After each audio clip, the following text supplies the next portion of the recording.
Voilà, donc aujourd'hui je vais vous encourager sur la base du passage dans 1 Roi chapitre 17, 18 et 19. Il s'agit de l'histoire du prophète Élie. Le prophète Élie était donc prophète en Israël à l'époque du roi Achab. Et le roi Achab était sous l'influence, je dirais même sous l'emprise d'une personne qui s'appelle Jézabel, qui a attiré tous les prophètes d'Israël vers les dieux Baal et les dieux Asherah. Et le gros problème d'Israël, c'est la sécheresse. Élie était un simple habitant de Galade, un tzivite, comme dit la parole de Dieu, et Dieu l'a appelé pour justement amener une solution à une crise grave. En effet, Dieu a arrêté d'envoyer la pluie parce que Israël s'est détourné du Dieu vivant et il n'y avait plus de prophètes en Israël. Et Dieu donc voulait envoyer de nouveau la pluie en Israël. La pluie dans la Bible était un moyen pour Dieu de montrer aux enfants d'Israël qu'il veut amener la bénédiction, qu'il veut amener la moisson. Et on voit dans un texte qui se trouve dans Deutéronome chapitre 11, verset 13, « Si vous obéissez à mes commandements que je vous donne aujourd'hui pour aimer l'Éternel votre Dieu et pour lui rendre un culte de tout votre cœur, de toute votre âme, je donnerai à votre pays la pluie en son temps, celle de l'automne et celle du printemps, et tu recueilleras ton blé, ton vin nouveau et ton huile. » Donc la pluie amène la moisson, et il y aura 3 récoltes. Il y a le blé, il y a le vin et l'huile. Élie, qui était un simple habitant de Galade, a été choisi par Dieu pour amener donc de nouveau la pluie. Mais pour cela, il fallait le préparer. Il fallait l'équiper, il fallait qu'il apprenne à connaître Dieu. Et donc, Dieu l'a appelé comme un simple habitant de Galade, et Dieu lui a dit d'annoncer déjà à Achab: « L'Éternel est vivant, le Dieu d'Israël devant qui je me tiens, il n'y aura ces années ni rosée ni pluie, sinon à ma parole. » Donc Dieu l'envoie vers le roi Achab pour dire ça. Et après, Dieu le dit: « Maintenant, dirige-toi vers l'est et cache-toi près du torrent de Kérit qui est en face du Jourdain, parce que c'est là que je vais te former. » Donc c'est un temps de confinement pour Élie. Dieu va l'amener donc dans ce lieu où il sera en face à face avec lui, il pourra recevoir directement de Dieu, où il y a de l'eau fraîche qui coulait, cette eau fraîche qui coulait, qui symbolisait la présence du Saint-Esprit, l'eau qui coule. Dans le Nouveau Testament, Jésus parle de cette eau vive qui jaillit jusque dans la vie éternelle. Et Élie avait besoin de cette connaissance personnelle de Dieu, de cette relation personnelle de Dieu, pour vraiment être prêt à confronter les prophètes Baal et Achab et Jézabel qui étaient derrière. Dirige vers l'est et cache-toi. Tu as besoin d'être caché pour le moment. Kérit signifie retrancher, émonder, tailler. Dieu avait besoin de l'émonder. Dieu avait besoin de couper toutes les branches qui n'étaient pas bonnes dans sa vie. Dieu avait besoin de l'émonder pour porter plus de fruits. Dans le Nouveau Testament, Jean chapitre 15, celui qui porte des fruits sera émondé, taillé pour porter encore plus. Dieu avait besoin que son prophète soit sous l'inspiration du Saint-Esprit, porter des fruits de l'Esprit, l'amour, la paix, la joie, la patience, la bienveillance, la douceur, mais à la fois aussi cette détermination qui vient de Dieu. Et donc Élie avait besoin de cette relation d'intimité avec Dieu, de ce cœur à cœur avec Dieu. Élie avait besoin aussi d'être nourri directement par Dieu. Et Dieu va le nourrir d'une manière surnaturelle. Dieu va envoyer un corbeau qui va lui amener le matin et le soir du pain et de la viande. Le pain qui descend du ciel, ce pain qui symbolise la parole de Dieu. Il avait besoin d'enraciner sa foi dans la parole de Dieu, d'être fondé dans la parole de Dieu, d'être fortifié, d'être encouragé, d'avoir une foi inébranlable. Il avait besoin de vivre ça pendant quelque temps dans ce lieu reculé, face à face, caché en Dieu. Dans Colossiens chapitre 3, c'est écrit, l'apôtre Paul dit nous sommes morts et notre vie est cachée en Christ. Nous avons besoin d'être cachés en Christ, de retrouver cette relation personnelle avec Dieu pour être encouragés, fortifiés et prêts à affronter les temps d'après-confinement. Mais ce n'était pas terminé pour la formation d'Élie. Sa formation n'est pas terminée. Parce que Dieu voulait qu'il soit aussi formé avec les frères et sœurs, j'allais dire, avec les humains, que sa foi soit aussi confrontée avec la famille de Dieu, avec les croyants. Et donc Dieu lui dit au bout de certains temps, lève-toi, va à Sarepta, qui appartient à Sidon, reste-y, voici que j'ai ordonné à une veuve de te nourrir. Deuxième étape de la formation d'Élie. Tu vas aller à Sarepta. Et là, tu vas apprendre aussi à vivre avec le peuple, en tout cas avec une partie de la famille de Dieu. La deuxième étape de la formation d'Élie prend une autre forme. Dieu ne demande plus à Élie de se cacher, mais Dieu l'envoie donc dans cette ville qui s'appelle Sarepta. Deuxième étape donc de confinement à Sarepta. Sarepta veut dire fondre, épurer, raffiner. La foi d'Élie va encore se développer pour devenir encore plus forte, plus grande. Élie va devenir quelqu'un d'inébranlable lors du combat contre les prophètes Baal. L'apôtre Pierre dit « L'épreuve de votre foi plus précieuse que l'or périssable qui cependant est éprouvé par le feu. » Mais Élie va apprendre l'obéissance. Élie qui était un prophète, un homme, quelle gêne pour lui d'aller dépendre d'une femme veuve, fragile, qui avait très peu de moyens, mais il a obéi à Dieu et il va venir donc voir cette femme. Et cette femme va lui dire « Je n'ai qu'une poignée de farine dans un pot et un peu d'huile dans une cruche, et voici, je ramasse 2 morceaux de bois, puis je rentrerai et je préparerai cela pour moi et pour mon fils. Nous mangerons, après quoi nous mourrons. » C'était très difficile pour Élie d'accepter ça, mais il va obéir.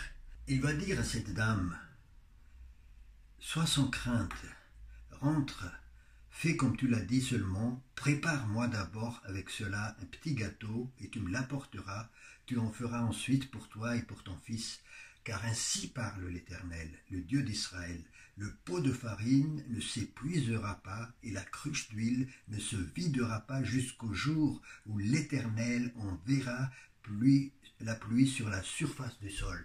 Donc Dieu voulait envoyer la pluie, et ça Élie le savait. Et elle s'en alla faire selon la parole d'Élie, et pendant longtemps elle eut de quoi manger, elle et sa famille, ainsi que lui. Dieu a appris dans une deuxième phase à Élie de vivre par la foi avec des personnes qui croient en Dieu.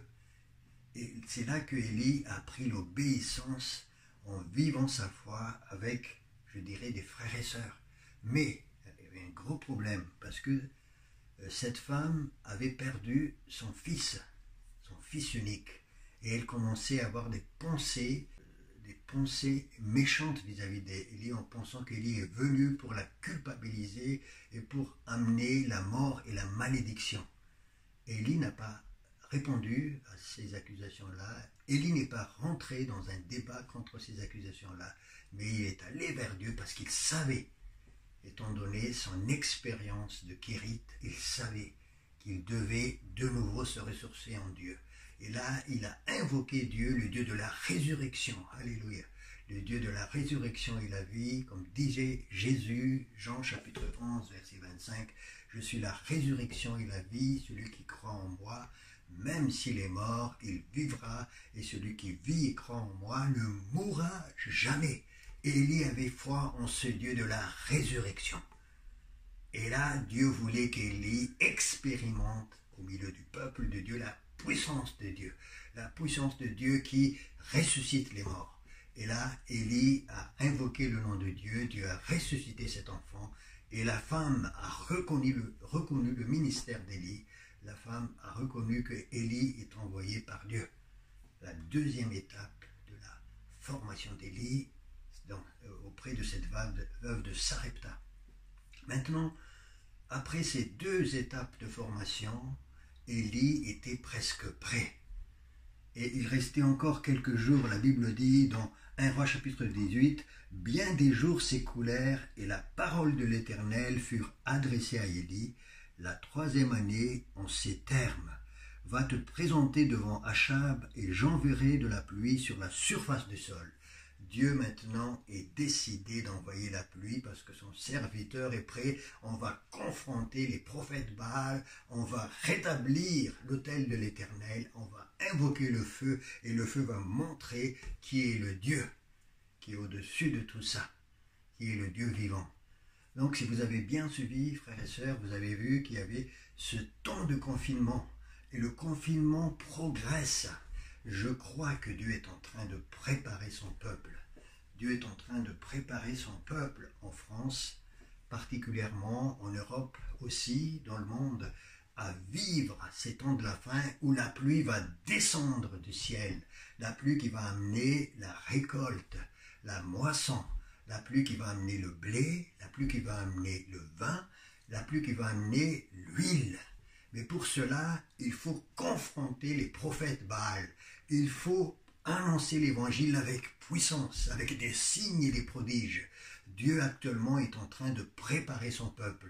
Nous avons tous besoin de prendre du temps dans la présence de Dieu, caché près de ce torrent de Kérit qui va nous former, qui va nous édifier, qui va nous épurer, émonder, tailler, c'est-à-dire recevoir le pain tous les jours, quotidien, qui descend, qui va nous nourrir tous les jours et connaître Dieu. Ensuite, nous avons besoin de vivre encore le surnaturel, mais avec le peuple du Seigneur.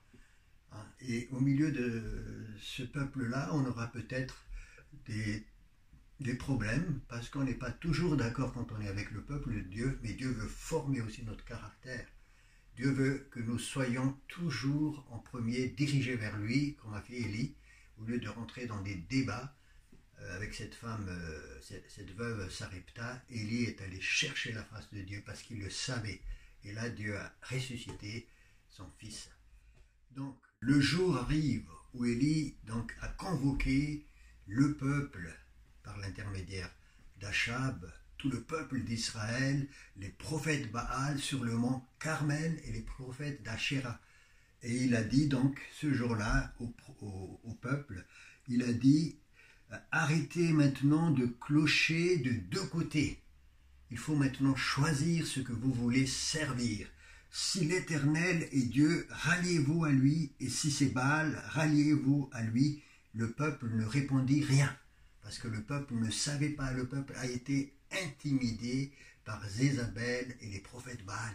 Et le peuple avait peur. Donc il fallait d'abord prouver au peuple que c'est le Dieu, l'Éternel Dieu, le Dieu d'Israël, qui est le Dieu vivant. Et donc Élie, qui était sûr, parce que sa foi était inébranlable, il avait été à l'école de Kérit, à l'école de Sarepta, et sa foi était une foi inébranlable. Il savait que ce Dieu en qui il croit est le Dieu vivant, le Dieu qui a créé la terre et tout ce qui s'y trouve, le Dieu qui a créé la pluie. Donc, il a dit aux prophètes Baal de commencer par invoquer leur Dieu. Et donc les prophètes Baal ont convoqué leur Dieu. Et Élie leur a dit, choisissez pour vous un taureau, préparez-les les premiers, car vous êtes les plus nombreux, invoquez le nom de votre Dieu, mais ne mettez pas le feu. Ils prirent le taureau qu'on leur donna et le préparèrent. Ils invoquèrent le nom de Baal depuis le matin jusqu'à midi en disant, Baal, réponds-nous. Mais il n'y eut ni voix ni réponse, et ils sautaient devant l'autel qu'il avait fait. À midi, Élie se moqua d'eux et dit, criez à haute voix, puisqu'il est Dieu. Il pense à quelque chose où il est occupé. Il pense à quelque chose où il est occupé. Ou peut-être il est en voyage, ou peut-être il dort. Il faut qu'il se réveille. Ils crièrent à pleine voix, ils se firent selon leur coutume des incisions avec des épées, avec des lances, jusqu'à ce que le sang coule sur eux. Mais il ne se passait rien. Et là, c'était maintenant le tour d'Élie de montrer que le véritable Dieu, c'est le Dieu de la Bible, c'est le Dieu qui a créé le ciel et la terre. Donc, Élie leur dit, Et à tout le peuple, Élie dit à tout le peuple, « Approchez-vous de moi ». Tout le peuple s'approcha de lui. Alors Élie commence par rétablir l'autel de l'Éternel qui avait été renversé. Il prit 12 pierres d'après le nombre des tribus des fils de Jacob à qui la parole de l'Éternel avait été adressée en ces termes, « Israël sera ton nom ». Il bâtit avec ces pierres un autel au nom de l'Éternel. Il fit autour de l'autel un fossé de la capacité de 2 mesures de semences. Il arrangea le bois, découpa le taureau et le mit sur le bois. Puis il leur dit, « Remplissez d'eau 4 cruches et versez-les sur l'holocauste et sur le bois. » Au moment de la présentation de l'offrande, le prophète Élie s'avança et dit, « Éternel Dieu d'Abraham, d'Isaac, d'Israël, que l'on reconnaisse aujourd'hui que c'est toi qui es Dieu en Israël, que je suis ton serviteur et que j'ai fait toutes ces choses par ta parole. Réponds-moi, Éternel, réponds-moi, afin que ce peuple reconnaisse que c'est toi, Éternel, qui es Dieu, et c'est toi qui ramènes leur cœur. » Alors le feu de l'Éternel tomba, il consuma l'holocauste, le bois, les pierres et la terre, il absorba l'eau qui était dans le fossé. Et quand tout le peuple vit cela, ils tombèrent face contre terre. Waouh! Le peuple s'est repenti. Dieu a manifesté sa puissance au travers du feu. Dieu a montré devant les prophètes Baal, devant le peuple, qu'il était le véritable Dieu. Qu'en dehors de lui, il ne peut pas y avoir de Dieu. Et à ce moment-là, face contre terre, le peuple crie, c'est l'Éternel qui est Dieu, c'est l'Éternel qui est Dieu. Une confession de foi, une déclaration. Le peuple s'est tourné de nouveau vers Dieu. Et Élie a dit, saisissez les prophètes Baal et qu'aucun d'eux n'échappe. Ils les saisirent, il les fit descendre au torrent de Kishon et là, ils les ont exécutés. Dieu avait besoin d'un homme qui écoutait sa voix. Dieu a besoin de toi. Dieu avait besoin de quelqu'un, d'un simple habitant de Galade. Comme Élie, Dieu a besoin de toi. Tu es une personne ordinaire, j'allais dire. Mais Dieu va te transformer pour être une personne extraordinaire. L'autel est restauré. Maintenant, Dieu va envoyer la pluie. La pluie de l'arrière-saison qui va emmener aussi une très grande moisson. Dieu va envoyer la pluie et cette pluie va tomber. Verset 41 du chapitre 18, Élie dit à Achab, monte, mange et bois, car ce grandement c'est la pluie. Achab monta pour manger et pour boire, mais Élie monta au sommet du Carmel et se courbant contre terre, il mit son visage entre ses genoux. Et un peu plus bas, au verset 45, de toutes parts le ciel devient noir de nuages, le vent se leva, il y eut une forte pluie, Achab monta sur son char et partit pour Jezreel. La main de l'Éternel fut sur Élie, qui mit une ceinture à ses reins et courut devant Achab. Dieu a envoyé la pluie pour envoyer une récolte de blé, du vin et de l'huile. Et vous savez, quand les enfants d'Israël reviennent à Dieu, Dieu leur promet ce pluie de l'arrière-saison. Dieu a envoyé la pluie. Ça, c'est une promesse de Dieu dans la Bible. À chaque fois que les enfants d'Israël se tournent vers Dieu, Dieu envoie la pluie. Et il dit dans 2 Chroniques, chapitre 7, verset 13, « Quand je fermerai le ciel et qu'il n'y aura pas de pluie », c'était le cas ici, et qu'il n'y aura pas de pluie, quand j'ordonnerai aux sauterelles de dévorer le pays, quand j'enverrai la peste contre mon peuple, si mon peuple sur qui est invoqué mon nom s'humilie, prie et cherche ma face, et se détourne de ses mauvaises voies, moi je l'écouterai des cieux, je lui pardonnerai son péché, et son pays je guérirai. Et c'est ce qu'il a fait là. Il est en train de guérir le pays. Et dans Joël, au chapitre 2, Joël chapitre 2, verset 23, je vous invite à lire. Joël a donné des prophéties des temps de la fin, parce que c'est dans Joël que nous avons cette prophétie qui s'est réalisée dans le livre des Actes, au chapitre 2, Après cela, j'y répandrai mon esprit sur toute chair, et vos fils et vos filles prophétiseront. C'était la venue du Saint-Esprit, la pluie qui descendait du ciel et qui va animer ses disciples pour amener l'évangile, pour amener la bonne nouvelle et pour toucher des gens, pour guérir les malades, pour engranger des âmes pour l'éternité. Cette pluie qui est déjà tombée une fois va revenir une deuxième fois. Et je crois que Dieu est en train de préparer son peuple. Dieu est en train de nous préparer. Et c'est pour ça qu'il nous met dans un confinement forcé. Arrêtez et sachez que je suis l'Éternel. Dieu nous arrête, Dieu arrête la planète entière et met son peuple dans ce confinement pour se préparer pour cette pluie de l'arrière-saison, de la grande moisson. Et c'est écrit comme ça dans Joël chapitre 23. Et vous, fils de Sion, soyez dans l'allégresse, réjouissez-vous en l'Éternel votre Dieu, car il vous a donné la pluie salutaire.